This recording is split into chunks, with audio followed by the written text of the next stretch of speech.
And I really feel that every parent should be entitled to have this joy of enjoying parenthood.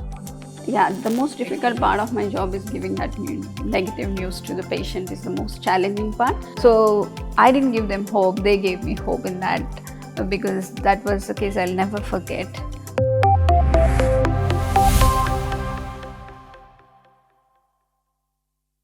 Hello and welcome to Fertility Tales powered by Nova IVF. I'm your host Simrat, and today we're diving deep into the world of fertility with a very special guest, Dr.Y.Swapna. Dr.Y.Swapna is a leading fertility expert in Nova IVF Fertility Vijayawada. She brings with her a wealth of experience, having practiced 13 years in the UK and 7 years in India in reproductive medicine. She is here with us to shed light on male and female infertility and share with her experience and insights. Dr. Swapna, it's a pleasure to have you with us on the show today. Thank you, Simrat. Let's start at the very beginning. From your journey from a medical practitioner to a fertility specialist is truly inspiring. How did you choose the profession of medicine? Did it choose you? Was it your childhood dream? Basically, I was very good at science at school, and the reason why I was good was because I found that very interesting. Of course. And my parents encouraged me in that direction. And the thing which I learned from my parents is they always had the heart to help. And my mom always said, in medical profession, there is an opportunity to serve a lot of people. And till today, she says the same thing. And I thought my interest and my parent interest together, I decided to join medicine. And you're serving so many people. They must be so proud of you. They're really happy about it. So, after your specialization in OBG, how did you move to being a fertility specialist? Was the super specialization in this field with a particular interest? What sparked it? Basically, I did my obs and gynae training in UK. And during the training, in the initial years itself, we do different clinics. Say, for example, it could be fertility or maternal medicine, fetal medicine, and different areas. At the beginning of the training, I was just observing in a fertility clinic with my consultant, and I've seen couple how they're suffering, and there's a lot that needs to be done. It's not just the couple, it's the families that are involved when the couple are facing infertility issue. So this is something really I gave a good thought about. And not just that, there is a family history of infertility, and I was scared, to be honest. More than choosing the specialty, I was scared whether I would face the same problem. But by God's grace, I'm blessed with 2 kids, and I really feel that every parent should be entitled to have this joy of enjoying parenthood. So after going through my personal experience at work and family, I thought this is something I will be able to do with passion. So that's how I got into fertility. And help so many couples who... Definitely. I think the best part of my day is when I get a phone call saying that this so-and-so patient called saying that they had twins or a singleton, both mom and baby are doing well from our staff. And I get messages from the doctors who delivered them. And sometimes the patient just call me directly. The first person to inform is you, doctor, is what they say. That makes my day, actually. That must be such a joy. Absolutely. Doctor, you spoke about the family in the beginning. What does a role of a family have to play in a couple's fertility journey? How important do you think that is? I think it's extremely, extremely important because the couple are already stressed about it. The family is there to support them and guide them as well. There is 2 extremes of it. These days, some couple are aware and they would love to have a child, maybe a year or 2 after they get married or even immediately. And if they don't achieve that, they get stressed. And the family should guide them, not criticize them. Because what I have seen here is there is some kind of stigma that women are responsible if they're not having kids. So usually they are under a lot of pressure. So that should go away. Basically, the family should guide them So if they do not have kids, what do they need to do? Who do they need to discuss it with? How can the family support them and guide them is what is important, rather than trying to put pressure on them to conceive as soon as possible. On the other extreme, there are couples who want to delay their Fertility journey. fertility Yeah. journey due to various reasons. It could be career, it could be settlement, it could be taking care of parents, or whatever reasons. So they also should be guided by the family wherever possible, when to plan, when to see a specialist, how to take their advice into consideration, so that they do not lose their chances of parenthood. That's true. I think it's a very important decision that a whole family also needs to make, and family needs to support for a couple. That's true. Doctor, after your enriching experience in the UK for that spanned across 13 years, you decided to move to your base, which is Vijayawada. And what were the key learnings that you could apply from UK to here? In UK, there is a very holistic and systematic approach that we take, and the cultural aspect also we need to take into consideration. Right. The most important thing is understanding from the patient's perspective, and that I apply a lot here. We do need to understand from the patient's perspective, but we also need to tell the facts to the patient in a more appropriate way. Say, for example, we tell the patients what their success rate is. It can be low, it can be high, it varies depending on the problem.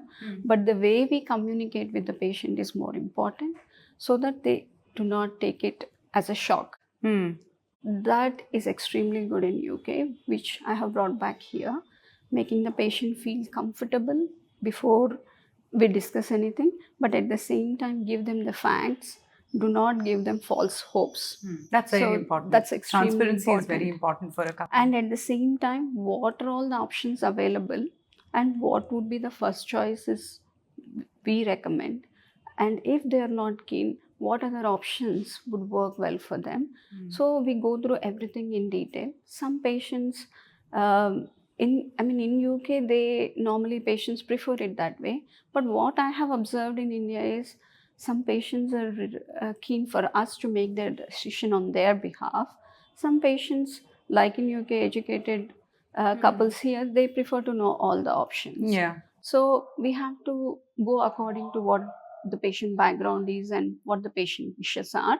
But whatever we decide, we have to tell them the pros and cons of that decision, So, a more holistic approach and keeping the couple informed. and giving them a realistic That's very chances. That's extremely important.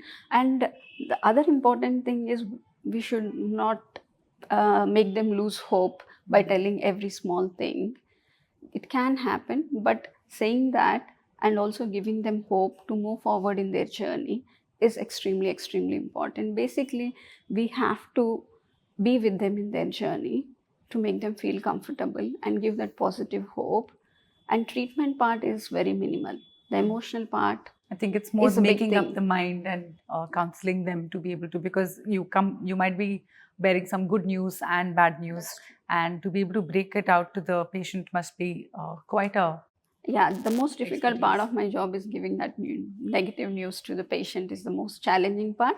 But giving that news and again, not making them lose hope to take a step forward to fulfill their journey, that's something I find it very challenging. But a lot of my patients, not just me, other patients who have been in that journey, they also motivate patients by having some groups, which I found very, very helpful. community, and that support is very important. Yes. I feel satisfied when they're taking a step forward, and from our bit, we do everything possible to get them to their dream. That's also an endeavor with Nova, with Fertility Tales and Nova IVF, that we want to build a community to have more of these encouraging conversations to make this a very seamless journey for couples who are going through this journey. Doctor, let's talk about what inspired you to move back to your home. That's Vijayawada. Basically, me and my husband both are very attached to India and our local culture. We gained a lot of skills in UK, and we were really happy from that aspect. but we always felt we were missing family and we were missing our home place. So we both made up our mind to come back to India, and my in-laws live close by to Vijayawada. We wanted to be close to at least one of our parents. Um, and that's when we decided to settle down in Vijayawada.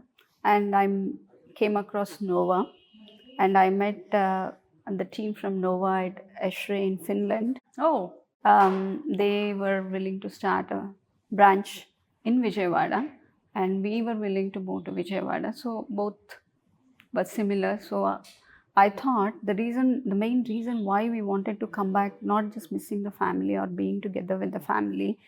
Whenever I was at work, especially after completing my fertility journey there, um, the most important thing a couple need is to really understand them in depth.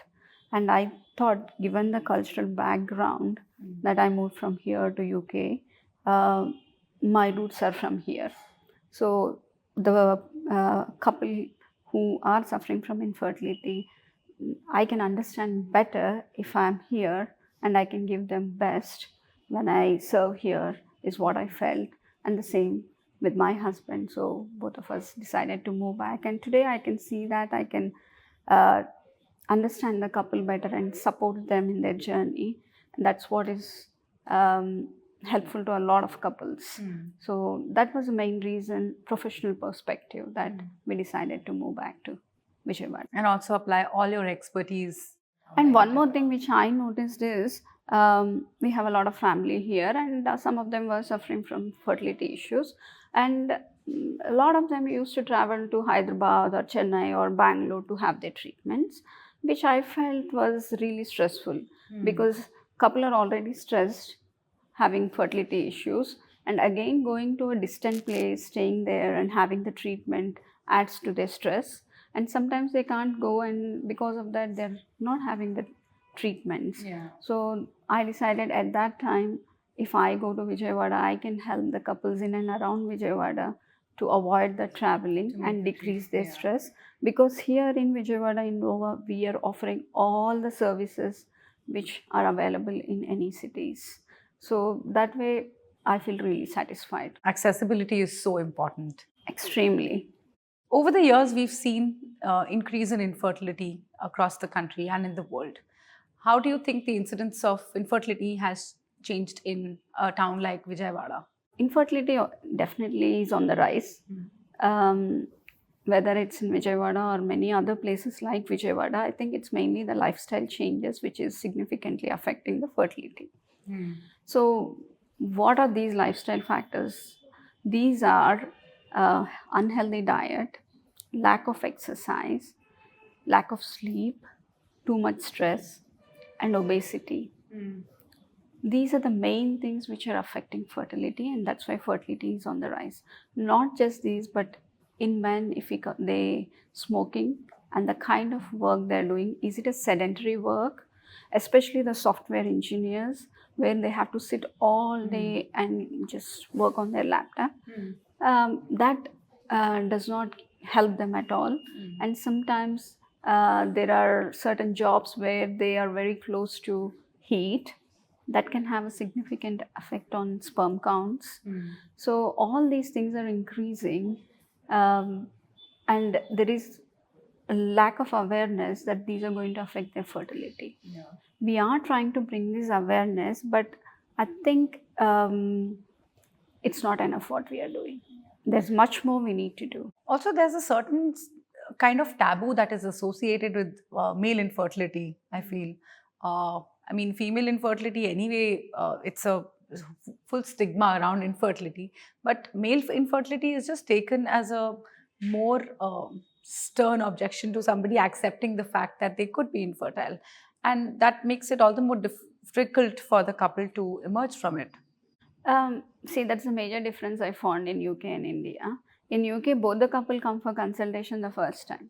Whereas in India, many a time only female comes for consultation. Or sometimes both of them come, and when I look at the history, only the female would have had a lot of treatments even before The man checking the was male. diagnosed. Yeah. Ha. So But when they are here, it's a very sensitive thing, and a lot of men find it difficult to take.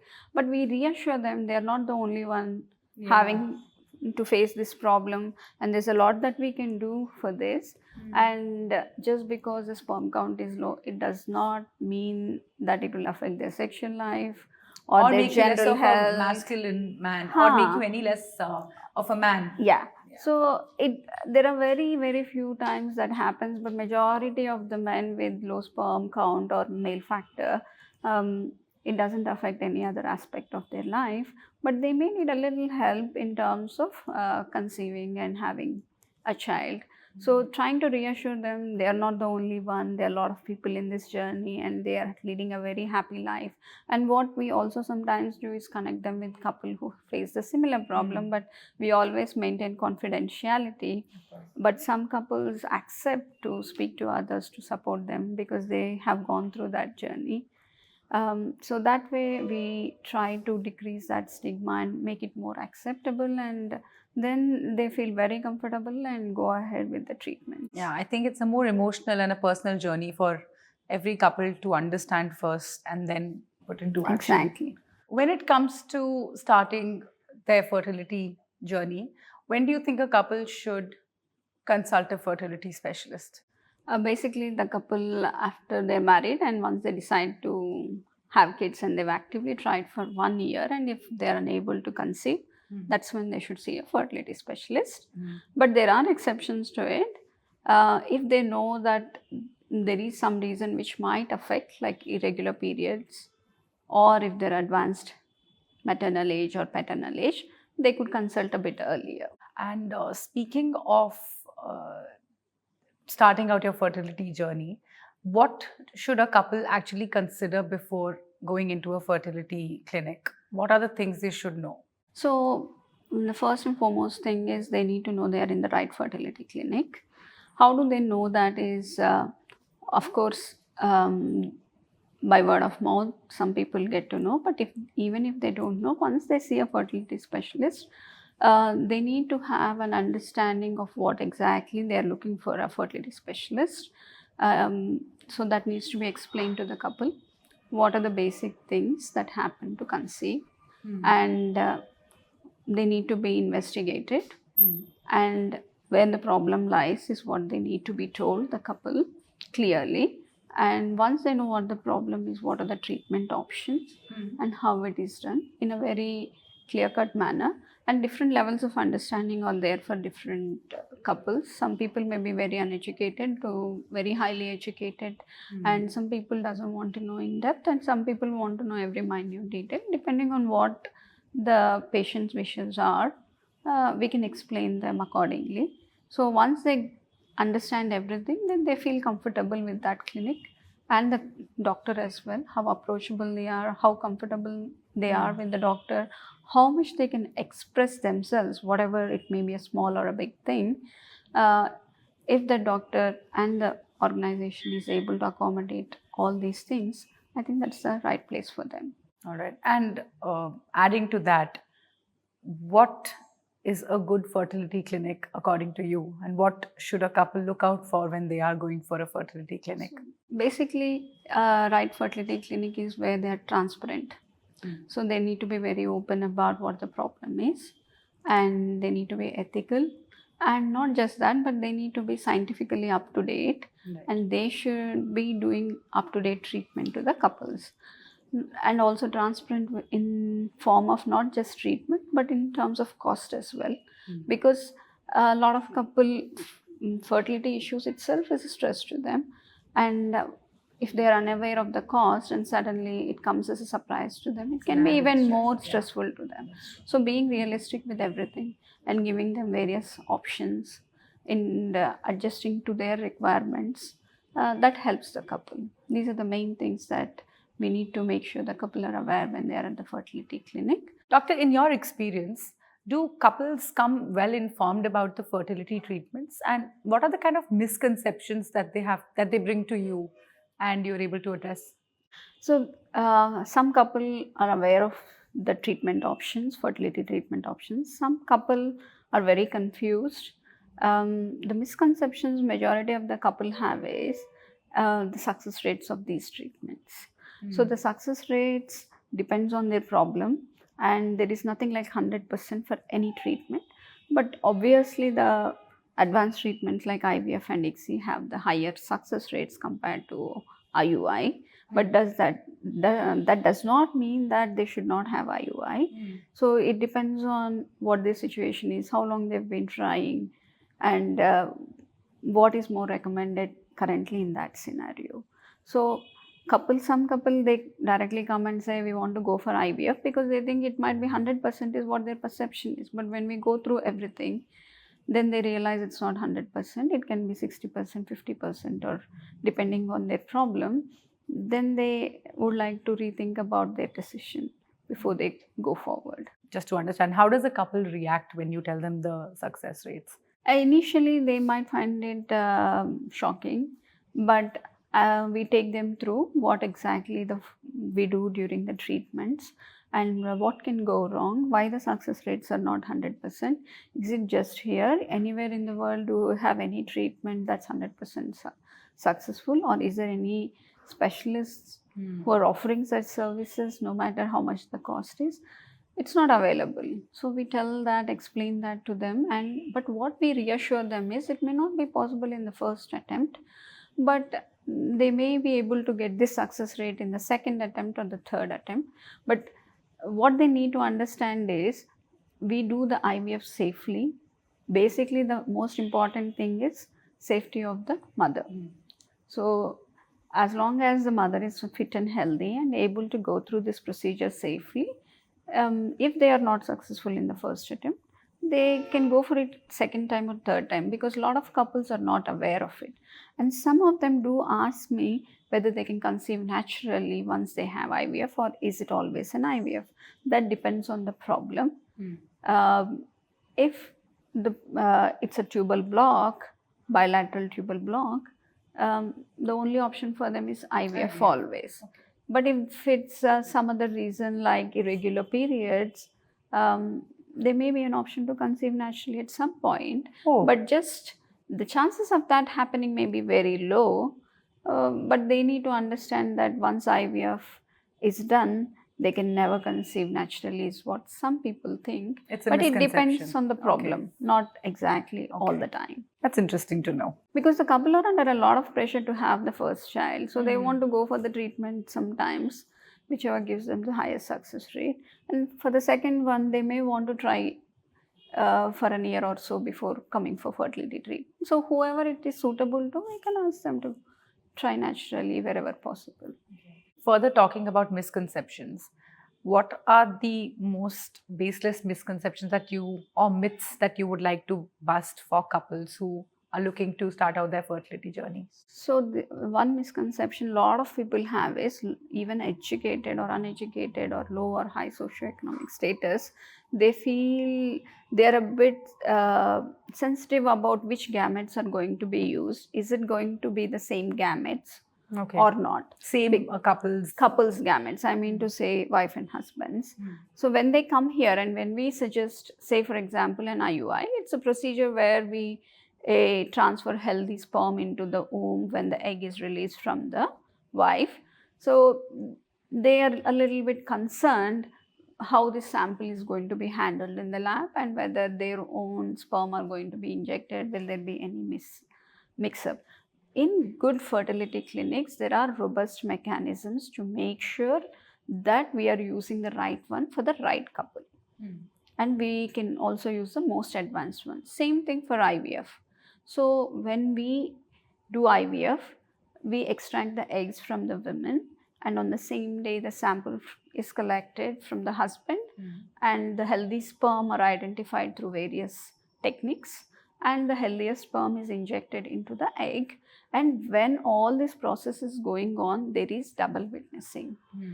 And we also use a system called RI witness, where we get an alarm if the wrong one is matched. That rarely happens, because even before that there is a lot of mechanism, and the process that the team is trained and tested to follow so that this mix-up doesn't happen.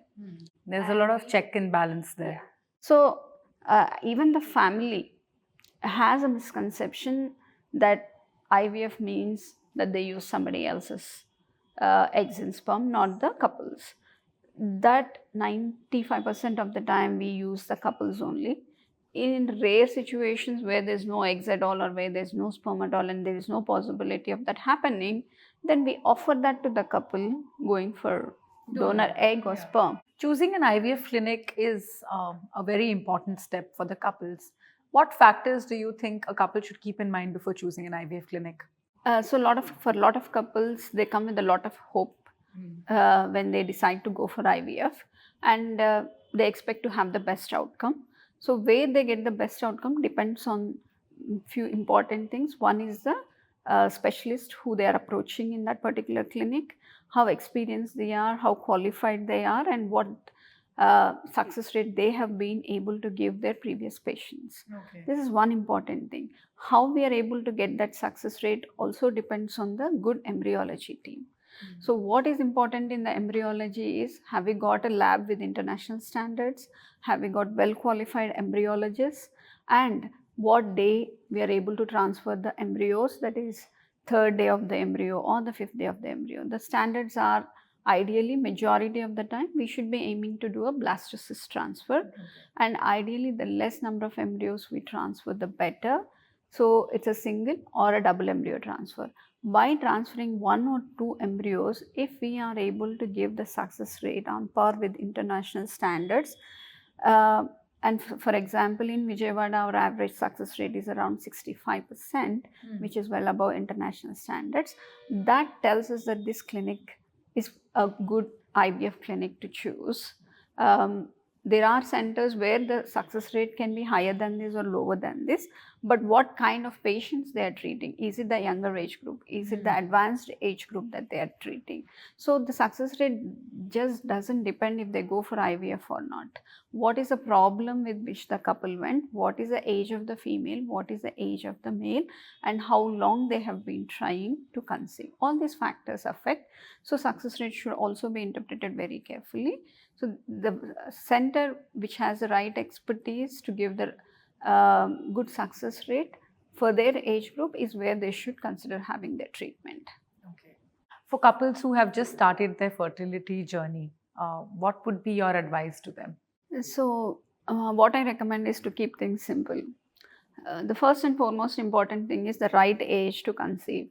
The right age to conceive is for females, we encourage them to complete their family before 30 years of age, and similarly for males, maybe few years like 32 to 30, before 32 to 35 years. The reason why this is egg count decreases after the age of 30 in females, and even for males the quality of the sperm decreases as the age advances. That's one important thing. So choosing the right age to have, and maybe within 1 or 2 years of married life they should seriously give a thought to having kids. And the most important thing that enhances their chances of natural conception are to have a very healthy lifestyle, which is healthy diet, exercise, less stress, and trying naturally at least 3 to 4 times a week. And if they have any issues, not to feel shy and seek help from a specialist. And at the right time. That's very important. Yeah. Dealing with infertility can be complex and challenging. Could you share with us from your experience some complex cases that you've encountered in female and male infertility? Yeah, definitely. First, I'll talk about the female infertility. So, we had a couple who came to us after having treatment elsewhere for a long time. When they approached us, her eggs were very low, but they were still present. We counseled them and they agreed to go for IVF. And before going for IVF, I also wanted to make sure her endometrium, which is the lining of the womb where the pregnancy grows. So, I wanted to make sure that was good, but I didn't feel that it looked good. Then we decided to do a hysteroscopy, which is when we look at the cavity of the womb, putting a camera inside. And when we looked, it didn't look good at all. And I wasn't very confident, but I tried my best to release all the adhesions and try to make it to a normal level, but I wasn't very hopeful. But we did the procedure later on, and it did not result in a pregnancy. So the couple accepted it because they knew what it was. Then I said it might be difficult even in future, and because it was really extremely bad. Then they took a break for some time. After a year later, they came back to me and they said we would like to go for treatment. I said the chances are extremely poor, and they said they went approached a very well renowned fertility specialist who said it's possible. Then I said I need to have a relook at your womb before I can do it again.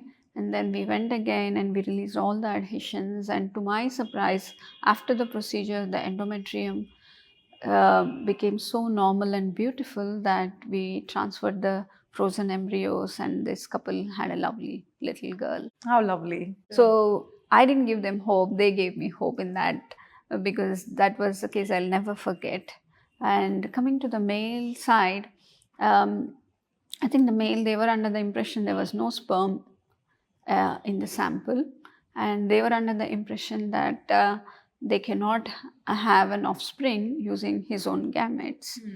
But we did some hormonal investigations which showed some abnormality, and they got some treatment to improve that hormonal abnormality. And then we started to see some sperm in the sample after more than 6 months or so. They were very patient, and immediately as soon as they got some sperm, they didn't wait till it became fully normal. We froze a sample just as a backup. Yeah. And taking too much of hormonal treatments can be very stressful even for men. So we thought just in case in future if he's not able to. So we froze that sample. Later on, again it continued to increase, and not just the count but the motility and morphology came back. And we did IVF with their own gametes, and not just having a pregnancy and a child, his hormones are normal and he feels healthy as well now in terms of general health. So these are extremely challenging because we have to persuade the couple to wait. Yeah. So though the chances were not 100% even with spermatogenesis, they understood that they have to take it long. Even though it's long, they have to continue to take the medication till it's to a level where at least we can do IVF with his own gametes. So that was very encouraging for us that they continued the treatment. We motivated them, and eventually the couple are very happy having a child with their own gametes. Fertility preservation is a topic with growing interest and awareness. How would you compare the awareness levels from UK to Vijayawada? Yes, I think in UK there is a lot of awareness regarding fertility preservation, which we normally do for mainly couple who undergo cancer treatments. And recently, because a lot of couple are choosing to plan pregnancies at a later age, even for social reasons, couple are seeking fertility specialists' help to freeze their eggs or sperm. That awareness level is also there in India, but not as much as in UK. I think we do need to bring that awareness. And here in Vijayawada, we do have cancer hospitals where we get referrals from those specialists in young men and women who are undergoing chemotherapy or any kind of surgery that's going to affect their gametes. We get referred here and we counsel them, and we have a lot of cases where we froze the sperm and the oocytes of married or unmarried men or women who prior to having their chemotherapy or any surgical treatment. So the specialists are aware, but the common people need more awareness that these options are there. Though if they go through any such situation, they can freeze their eggs and sperm. That awareness needs to be increased here. And for social reasons as well, I have some couple who have come to me for social reasons, but much less than what it was in UK. Here, if there is an unavoidable situation where they have to delay their conception, men or women, they can comfortably freeze their eggs and sperm. But what I would like to say is freezing not too late. I would encourage them to freeze a little bit earlier because the egg count decreases as age advances. And you have a healthier sperm. Healthier offspring as well. Genetically normal embryos are more possible at a younger age group gametes. So taking those factors into consideration, they should take this decision in the right time as well. But obviously if they have to undergo at a later age also, it's possible, but the chances might not be as good as a younger age group. All right. Doctor, talking about infertility and male infertility a bit more, what are the three things that you encounter commonly and you can give advice for men to increase their sperm count, be it lifestyle or otherwise? So we do come across male factor infertility. I think worldwide the incidence is increasing, and we see the same in Vijayawada as well. And the most important things that they can do to maintain the normal sperm counts is maintaining a healthy lifestyle. The most important one I would say is avoid obesity, because a lot of people who are doing software jobs, or here in Andhra, a lot of people are used to eating a lot of rice, sweets, and so on. So that will directly affect our BMI, which is a body mass index. So that needs to be in the normal range. And the other thing is to avoid smoking. Smoking can have a significant effect on sperm motility and morphology. And one more important thing is to avoid heat. Working in a very hot place like in the kitchens, chefs do work in kitchens, or welding workers where they're close to heat, or traveling too much or wearing tight underwear can cause heat. And also the software people who put their laptops on the lap for too long, this heat can significantly affect the sperm quality. So avoiding heat, stop smoking, avoid obesity. These are the most important things that they can do to maintain their sperm counts. Similarly, doctor, for women, what are the three things that a female should consider before starting out her fertility journey? The same again, like men, women also should have a very healthy lifestyle with a healthy diet as well as exercise, and maintain a healthy weight. What this helps is to have a hormonal balance, and this is again going to help them release an egg every month, and a healthy egg. So that will increase their chances. So the other important thing that women need to know is, just because they have regular cycles, it does not mean everything is okay. There's something called ovarian reserve. This reserve needs to be normal, and if the reserve is low, the chances of their conception decrease, though they release an egg every month. So that they can get assessed at a fertility clinic to make sure the reserve is normal. So that they can consider trying for a pregnancy when the reserve is normal. If the reserve is on the lower side, then the fertility specialist will guide them. Doctor, lastly, what is the advice that you would like to give to couples who are going to start their IVF journey or are well within it? What is that one advice, or advice in general? So couple, when they start their IVF treatment, they need to understand why they're having it, and the exact process what is going to be involved. So we need to make clear they know that. And during the stimulation phase, they need to be supported by the counselor and the nursing team, and also the specialist. Whenever they have any queries, we need to be able to clear that. And once they have the egg collection, we need to be very clear about how many eggs that we have retrieved, and how many embryos have formed, and how many blastocysts have we got, or how many day 3 embryos we have got.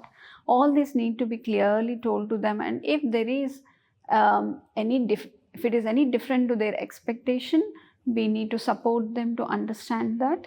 And post procedure as well, the medications, if they're finding any difficulties, we try to adjust and make it comfortable without affecting the success rate. Got it. And what about the family support? The family support is extremely important. It's more of a psychological support that they need, and a little bit of physical support, because they will be on hormonal medications. They can have small side effects, so that needs to be addressed. And psychological support in the form of having a positive mindset by themselves, and positive motivation from their family will help a lot. All right. Doctor, last question I would want to ask you is, what makes you do what you do every day? How do you deal with the kind of job that you have, the life that you live? What makes you do this every day? I think the joy that I see in the eyes of the parents when they have a positive result, and also when I get the patients with their kid to show me, and I always correlate how this couple were when they initially came to me and how they are today after having a baby. That happiness makes me come back to work every day. That's beautiful, doctor. Thank you so much for your time and your expertise on this topic of infertility and IVF journey. It was a pleasure to have you on the show. And my pleasure to be here. Thank you. Thank you. To our listeners, I hope you took away a lot from this episode today. We spoke about infertility and the advice that you could take to address these issues. Please remember, you are not alone. You have a lot of support every step of the way.